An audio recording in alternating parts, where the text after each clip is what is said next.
My name is Plot Mhako, and I regard myself as a creative social entrepreneur.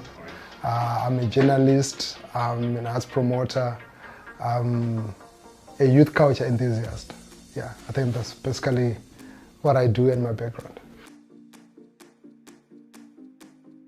Wow, I think we are in a deep crisis. I think the economy is reflective of also the state in which the arts and culture in Zimbabwe find itself in. And there are pockets of initiatives that are happening that are thriving under this environment, but you'd find the generality of the arts and the creative scene is struggling, literally struggling. Financially, there is no money. There is no money circulating within the arts and culture system. And also, there has not been much growth, so I think the arts and culture scene is also suffering and struggling from the lack of imagination. Well, I think for Zim Dance, it's lyricism. Their content is really going pathetic, it's going to the dogs, and I think it has to be challenged. Yes, they can argue that, this is Zim Dancehall, but when you look at dancehall in Jamaica, the society is works and functions in a different way. The society in the US is different, so is the norms and values of the Zimbabwean society. So when you're making Zim dancehall that is now laden with profanity, what it means is slowly you are conditioning your society towards negativity, towards profanity in a way that is going to hurt the society. We might not see the damage now, but ultimately in the next 4 or 5 years, we're going to see that affecting our society, affecting how women are viewed, affecting how the society looks at different things to do with, just the upbringing and the growth of the society. I think controversy when it comes to art, it somehow drives the culture, it drives the art, but it depends. If controversy happens and that controversy does not materialize into monetary benefit, and then ultimately it's pure controversy that is not adding any value to the arts and culture. If it does not create any traction for the artists that they're able to capitalize on, and then it's worth nothing. So I'll give you, for example, the controversy that was between Soldier Love and Secular's back then. It made the money. If you remember the last Sting, those guys pocketed so much money. Within 10 minutes they'd made not less than 10,000 US. So that's controversy that brings money. But when it's just controversy and beefing that is not benefiting, that is not even help create a competitive edge, ultimately it's in vain. Yes, I think that's one challenge that Zim Dancehall is facing, that ultimately you have platforms that are developing and identifying and nurturing talent, but the level to which they nurture the talent is so that they can own and control it.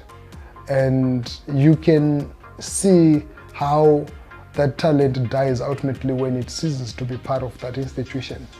So I think it's a very sad development that artists are not able to develop beyond whom they're working with. So it means that the artist has not been able to really develop their art and their business so that they're able to sustain out of it. And ultimately, there's a lot of manipulation that is happening in the industry because there are only a few people that are able to make money out of it. So ultimately, those that are in the control of the systems, they can manipulate the systems for their benefit or for the benefit of a very few, and give everybody the impression that if you're not part of this, ultimately you won't make it. So I think the media in Zimbabwe right now is just flowing what's there, of which I would expect the media to also be able to shape the narrative and to manage the culture in a way where they're able to curate it, promote it, curate it, and also amplify, the talent. But right now, our state of the media, there's a lot of work. You find there are new initiatives, there are new creatives that are coming up with their own blogs, their own platforms and so forth. But there's a new revolution that is sweeping under the feet. The digital revolution is taking over from the conventional or the traditional media. And slowly you can actually see in terms of the consumption. This is why you'd find, for example, Tatelicious gets the biggest viewership on Facebook. This is why you find Chamvari with her show, she gets the biggest viewership, on social media, right? And you find other stations getting 2 views on social media. Why social media? Because this is where people are consuming content from. When there's no electricity, it means it's difficult for people to be able to access radio, to access other sources of media. So it means they will rely on social media, and whatever is put on social media, even if it was put yesterday, they can still access it at any other given time. So I think the media needs to relook itself in the mirror and say, where are we going? How are we shaping the society? What narrative are we pushing for Zimbabwe? What sort of, because if you look at South Africa, they've got so many things that are going on. But ultimately, there's a beautiful picture that you see from South Africa. Why? Because of the way that the media paints it and the way that the media propels and projects the showbiz and the entertainment industry in South Africa. Despite the crime and violence, the media gives you a very glowing, a very beautiful impression of South Africa that everybody wants to be part of it. And ultimately, this is the image that the corporate, this is the image that the government and anybody else sees, and they want to connect with the artists and they want to invest in the art and grow it. I don't think so. I subscribe to the other notion that there is not so much space for female artists in Zimbabwe. In terms of being competitive enough, I think you can be competitive enough if the playing field is level. I feel that the playing field is not level. There is a lot of what I would call tokenism, because if you look at the arts ministry, is headed by a lady. If you look at different bodies from Zimura and so forth, these are run by women, right? But do they really have the real power? Do they call the shots? Do they really control what happens? And yes, they could be putting a bit more effort, but do they get the same kind of response and appreciation that the male counterparts do? So for example, a female artist, when they get to the recording studio, the producer wants them. When they get to rehearse with the band members also want a piece of them. When they get to perform at a show, the audience and other people and promoters and so forth, they also want a piece of them. But they don't want not just their art, they also want them in the physical sense. So our orientation when it comes to objectification of women, I think it needs to change. We might ignore it and say, oh no, it's an old conversation, but it's still dominant. You still find it popping up in different conversations. Why? Because it's the way that our society has been fashioned, and it needs to start reorienting and changing the way that we see women and the way women can also participate in the creative space. I'll be honest with you. If I'm to listen to some of the songs that he has released, I don't doubt his talent, I don't doubt his potential. But if I'm to use his recent releases as a measure, I would say no, right? And I know a lot of people might not agree with that, but he has to work to be as innovative, as creative as he was, and as hungry as he was when he started. I know that there's still enough time for him to push, but this is pop culture.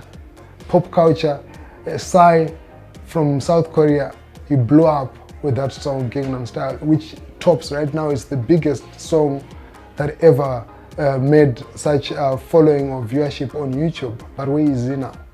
So pop culture is bubblegum. You have to be on your toes. You have to be as innovative, as radical, as creative as possible for you to stay afloat. And if you assume that because people liked your sound, they liked what you did last time, and you're going to continue serving them, you're making a mistake, because it's like a bubble gum. People have already chewed it, they want to chew something else. So I think Enzo Aishal is talented and there's so much potential, but he has to work more in terms of his lyrical content, in terms of his creativity, in terms of his consistency. I look at Takura. For example, Takura, he has managed to create a steady growth. Takura, he has not compromised in terms of his work ethic, in terms of what he puts into his work. And that consistency in terms of growth, I think that's what the music industry needs. I think monopolies, cartels are inevitable. But I think the biggest monopoly that one can create is through creativity, through artistic development. So if you're able to develop content that overshadows any other creative, and if you're competitive enough to that level, ultimately you can turn out to be a monopoly. And ultimately you'd find that the system will start to gravitate towards you. You know, from radio stations, they will play anything that you bring out, no matter it's substandard or what. If it's a video, people will just consume it. Why? Because you have managed to give people a standard that they're like, oh, look, if it's this artist, we're going to listen to him. But I would not doubt that ultimately, I mean, that definitely there is, there are mega institutions that are in control of the system. If you find in the States, it's also there. But the onus is on the other upcoming and other new stables, alternative platforms, to create competitive content and use alternative platforms for them to beat that monopoly. I think there is, but it depends on the genre. So when you look at the most competitive genres, which happens to be the pop genres, dancehall, your hip hop, you have to be very good. You have to be very exceptional. Either you are at the top or at the lowest. In between, it's always difficult to occupy. Why? Because of the nature of the music. But if you look at gospel, the artists that are average, they're still able to make ends meet. They're able to get shows and make money out of it. And when it comes to artists that have left certain stables and now they struggle, what they don't have at times is the ammunition, it's the arsenal. They don't have the mechanism that makes those tables tick. So for example, from a distribution, I'll give you an example of Indimriz. He's super talented, but at times you don't know whether he's doing Zim dance or he's doing reggae, he's doing Jit, or he's literally everywhere. So it's difficult for him to find his footing because he's doing everything. But if he's to be very stable, I believe he's one of the most talented vocalists in the country. But he needs to be able to work on his content and to really just be stable, musically. Now he's got a new manager. We hope maybe the manager is going to rework on some of these things. But as long as the other stables are not putting in place systems that the other stables have, there will always be allegations for a monopoly, there will always be allegations for bias and so forth.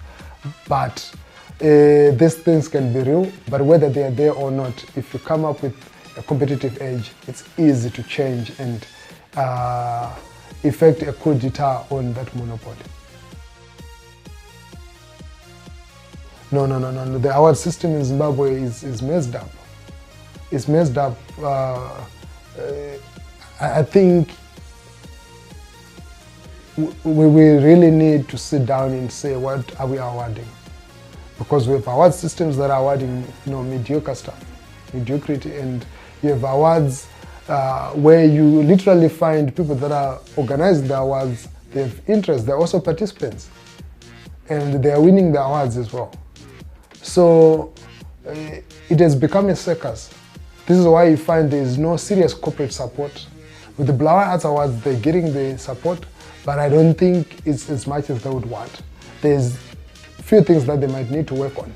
So our awards are reflective of the chaos that we find our music and our showbiz scene in, where there's literally no integrity, there are no ethics, there are no standards, there are no measures. It's haphazard, it's random.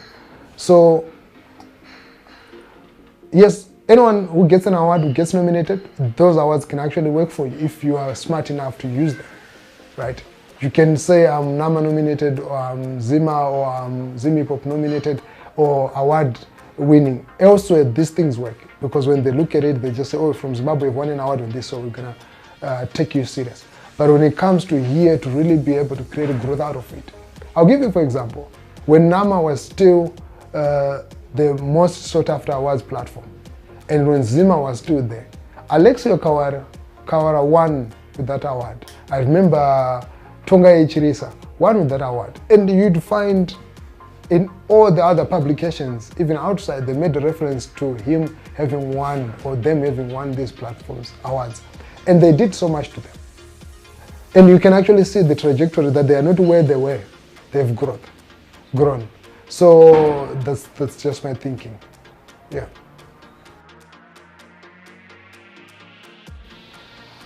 I think the solution is we need to come up with a national consensus in terms of what does Zimbabwean arts and culture represent. What sort of national what do you call it? Narrative are we pushing? And ultimately, we all can be feeding into that national narrative. So if you look at Jamaica, despite the gun violence and other things that happened there, but the national narrative that comes from Jamaica is through their music. It's because their music represents love, peace, harmony, hype, fun and stuff. And South Africa has managed to do that. And tourism in South Africa has also managed to tap into that. We've seen how much Peps Odumo made from the record that was played in Black Wakanda. Right? That can only happen if the nation is able to represent a certain impression or a certain image that they are able to sell, not only to outsiders, but the belief system has to change from within. The young person in Mavuko has to start believing that, look, I'm listening to music, but ultimately I'm Zimbabwean because being Zimbabwean means ABC. But we don't have a national dress, we don't have any nation, we have nothing that represents. We are like, I would say Zimbabwe is like a sponge. We just take whatever it is. Right now Nigeria is popping up, the Niger music is, and we're all just taking in all those sounds, everything. So we're good at taking stuff from elsewhere and we're not good at developing our own stuff. So what we need is a deliberate, concerted effort by all stakeholders, not these workshops that we have in endless workshops, no, but serious work where from the top, because right now, the Ministry of Arts and Sports, there is no common vision that they are pushing. The National Arts Council, you don't see them in the equation except when it's NAMA and the Culture Week. We don't want that.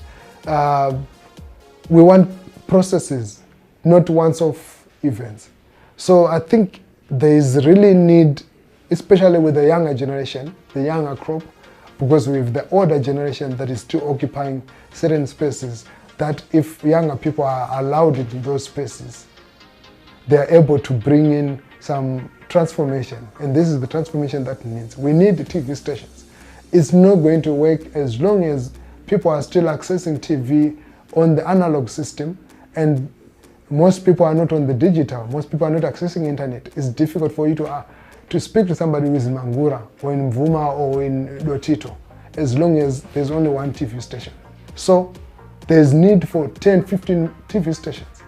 There's need for more radio stations. There's need for more community stations.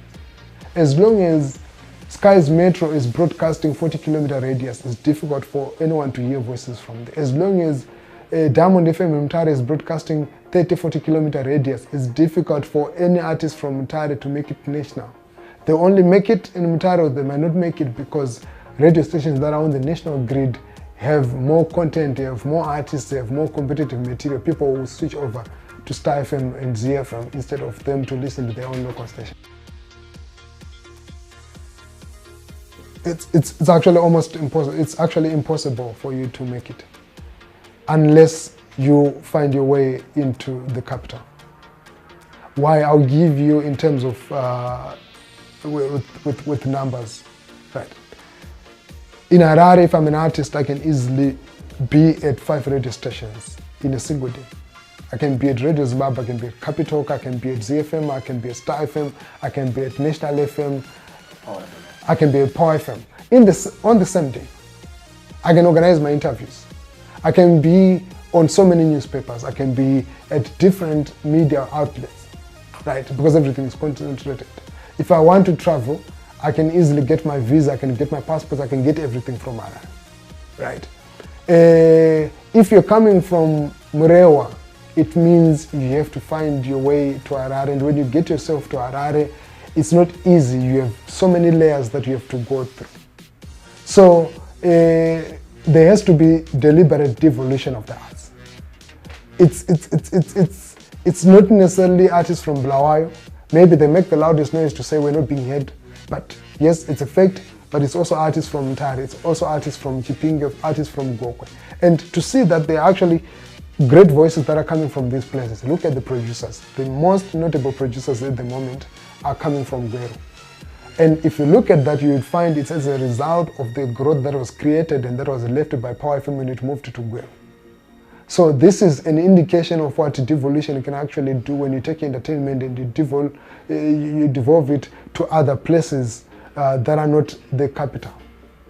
This is why you find in the States, there's Miami, there's so many places where different things are happening. And one city is known for specific things, one city is known for something, but ultimately what they bring out is an image of the country. You go to St. Louis, to New Orleans, they are now doing a lot of things because the city council is very much aware and has created incentives for the film industry.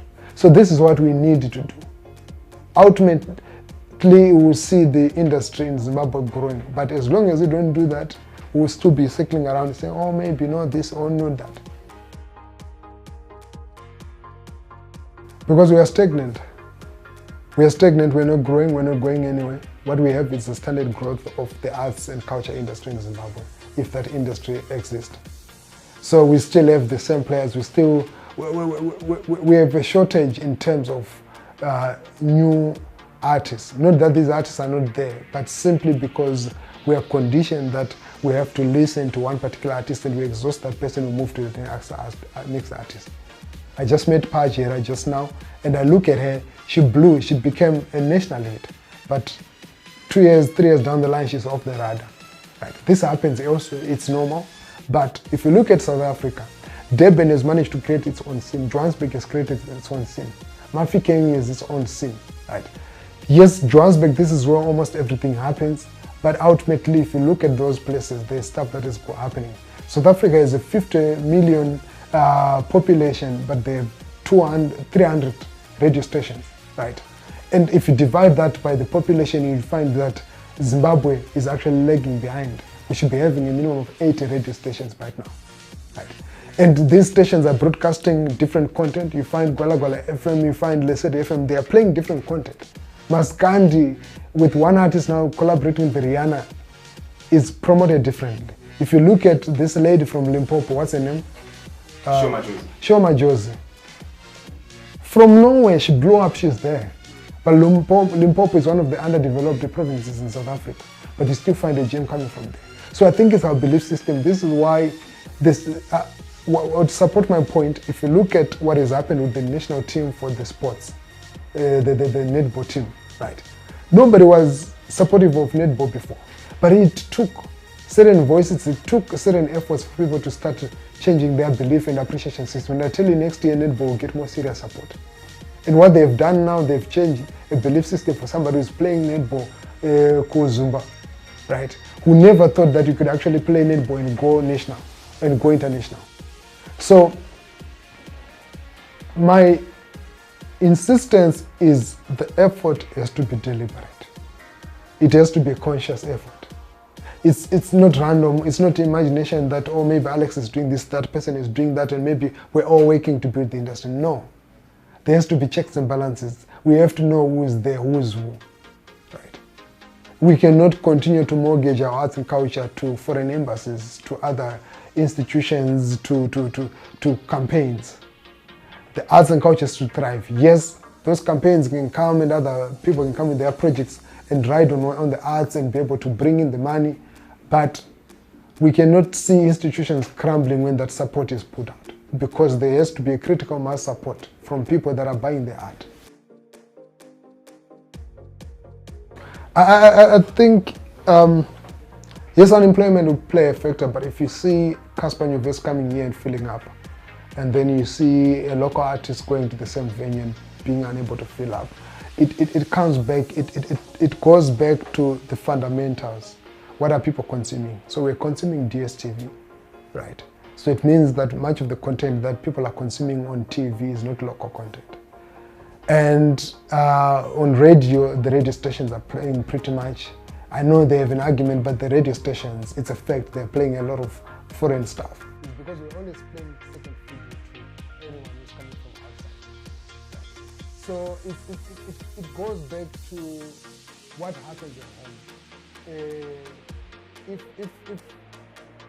the radio stations have more interest towards foreign news, if the newspapers have more interest towards foreign content, if our narrative on social media or anywhere else is towards what's happening outside and who's popping outside, this is what people consume.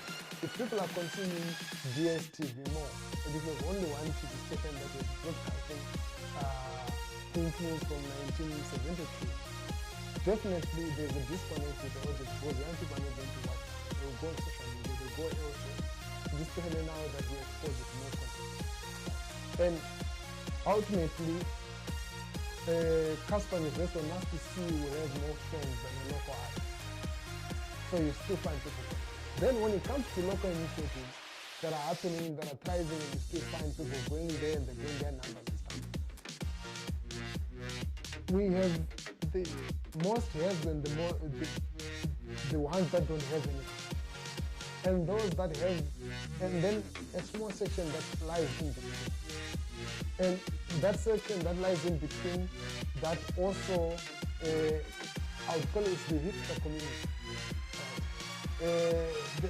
You would find them there. They would want to be where things are happening, and they would want to also appear to be the elite, and they would want to fake it until they make it, and some of them they actually have made it, but you still find there's like 5,000 or 2,000 or 1,000 people, they can still find an audience to attend that kind of a show.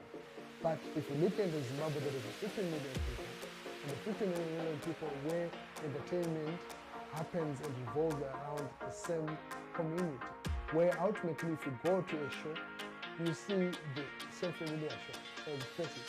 You can easily know who's there, who's not. Right. It tells you that there's no big goal. This is not the same with soccer. There can be key people that are known within the soccer community. There's Aluva, there's this and that, right? Key supporters. But you attend a soccer match today, Islanders is playing Dynamos. You might not identify all the supporters. You might not identify everybody who's involved. So I think it's not everything that stops, but ultimately we are grinding to a house.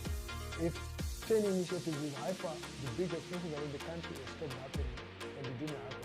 That should be an indication, not just for the arts community, but also for government to say, oh, there's something that didn't happen. Because look at the numbers that is in place, the numbers that it creates, and people that flock in to attend the festival. I think it's the arrogance. Zimbabwean artists are arrogant. Zimbabwean artists will give an impression that they know it all. And Zimbabwean artists, a lot of them, they don't want to learn. And they don't want to listen, they want to be the ones talking most of the times. So and when they talk, they get to a point where they start talking to themselves and they believe what they're saying is reality, and they don't want to listen to something else, alternative, even if it's a fact. And the third thing is that we are too polarized. So there is dyad loyalty. So if you criticize a particular artist and then you are labeled something because you have not agreed with what they have said.